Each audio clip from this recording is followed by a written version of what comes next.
ഒറ്റപ്പാലത്ത് നടുക്കി ദാരുണ കൊലപാതകം. ഭാര്യയെ ശ്വാസം മുട്ടിച്ചു കൊന്ന ഭർത്താവ് പിടിയിൽ.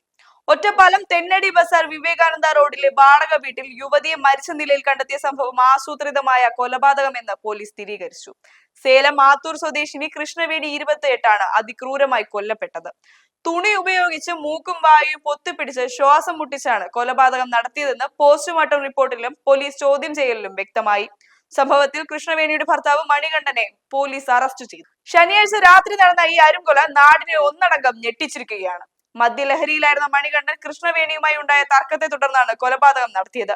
കഴിഞ്ഞ 10 വർഷമായി ഒറ്റപ്പാലത്തും പരിസര പ്രദേശങ്ങളിലും വാടകയ്ക്ക് താമസിച്ചു വരുന്ന ഈ ദമ്പതികൾ ഇവർക്കിടയിൽ നിരന്തരം വഴക്കുകൾ പതിവായിരുന്നുവെന്ന് അയൽവാസികൾ മൊഴി നൽകിയിട്ടുണ്ട്. ആദ്യഘട്ടത്തിൽ മരണത്തിൽ ദുരൂഹത തോന്നിയ പോലീസ് മണികണ്ഠനെ കസ്റ്റഡിയിലെടുത്ത് വിട്ടയച്ചിരുന്നുവെങ്കിലും ശാസ്ത്രീയ പരിശോധനകൾക്കൊടുവിൽ വിശദമായ ചോദ്യം ചെയ്യലിനുമൊടുവിൽ പ്രതി കുറ്റം സമ്മതിക്കുകയായിരുന്നു. പോലീസ് ഇൻസ്പെക്ടർ KR രൂപേഷിന്റെ നേതൃത്വത്തിലുള്ള സംഘമാണ് കേസ് അന്വേഷിക്കുന്നത്. ശ്വാസം മുട്ടിച്ചാണ് മരണമെന്ന് പോസ്റ്റ്മോർട്ടം റിപ്പോർട്ടിൽ സൂചനയുണ്ടായിരുന്നുവെങ്കിലും ആന്തരികാവയവങ്ങളുടെ ശസ്ത്രക്രിയ പരിശോധനാ ഫലത്തിനായി പോലീസ് കാത്തിരിക്കുകയായിരുന്നു.